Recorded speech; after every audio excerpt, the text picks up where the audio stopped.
আসসালামু আলাইকুম, I am Runa. Welcome to Runa's blog চ্যানেলে। আজকে আমি ঘরে থাকা অল্প কিছু উপকরণ দিয়ে আপনাদের খুব সহজে তৈরি করে দেখাবো স্ন্যাক্সের রেসিপি। চলুন চলে যাই মূল রেসিপিতে। এখানে আমি দুটো আলু ভালো করে পিলারের সাহায্যে খোসা ছাড়িয়ে পরিষ্কার করে নেব। আমার সব আলু ছিলে নেওয়া শেষ।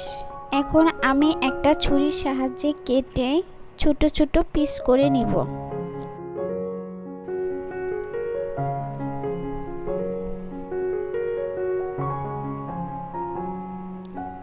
আমি সবগুলো আলু কেটে নিয়েছি। এখন আমি একটা বাটিতে পরিমাণ মতো পানি দিয়ে ভালো করে ধুয়ে নিব।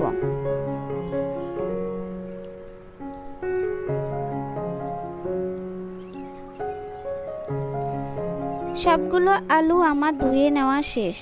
চুলায় একটি প্যান বসিয়ে এর মধ্যে আমি এখন দিয়ে দিব পরিমাণ মতো পানি। ধুয়ে রাখা আলুগুলো এর মধ্যে দিয়ে আমি একটা ঢাকনা দিয়ে ঢেকে 10 মিনিটের জন্য সিদ্ধ করে নিব। আলুগুলো সিদ্ধ করে নিয়েছি। গরম অবস্থায় এটা আমি ভালো করে ম্যাশ করে নিব। এর ভিতরে কোনো যেন লাঞ্চ না থাকে। এখন অ্যাড করে দিব হাফ টেবিল চামচ লাল মরিচের গুঁড়া। এখন আমি এর মধ্যে অ্যাড করে দিব অল্প পরিমাণের হলুদের গুঁড়া, দিয়ে দিব পরিমাণ মতো লবণ। ঝালটা আমি কমিয়ে দিয়েছি, এটা আমার বেবিরা খাবে তাই। আমি এখানে আরও অ্যাড করে দিব 2 টেবিল চামচ কর্নফ্লাওয়ার।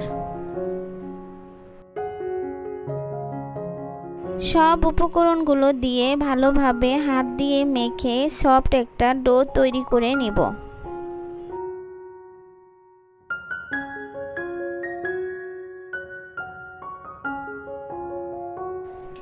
দেখুন আমি একটা ডো তৈরি করে নিয়েছি। এখন হাতে আমি অল্প পরিমাণ তেল মেখে এটা মিষ্টি যেভাবে বানিয়ে নেয় সেরকম করে আমি ছোট ছোট করে সবগুলো বানিয়ে নিব। আপনারা চাইলে অন্যভাবেও তৈরি করে নিতে পারেন। আমি সবগুলো একই নিয়মে একইভাবে বানিয়ে নিয়েছি। এখন আমি চুলায় একটি টপার বসিয়ে এর মধ্যে দিয়ে দিব পরিমাণ মতো তেল। তেলগুলো দেওয়ার পরে আমি একটা একটা করে এর মধ্যে বানিয়ে রাখা স্ন্যাক্সগুলো দিয়ে দিব। দেখুন আমার সবগুলো দিয়ে নেওয়া শেষ।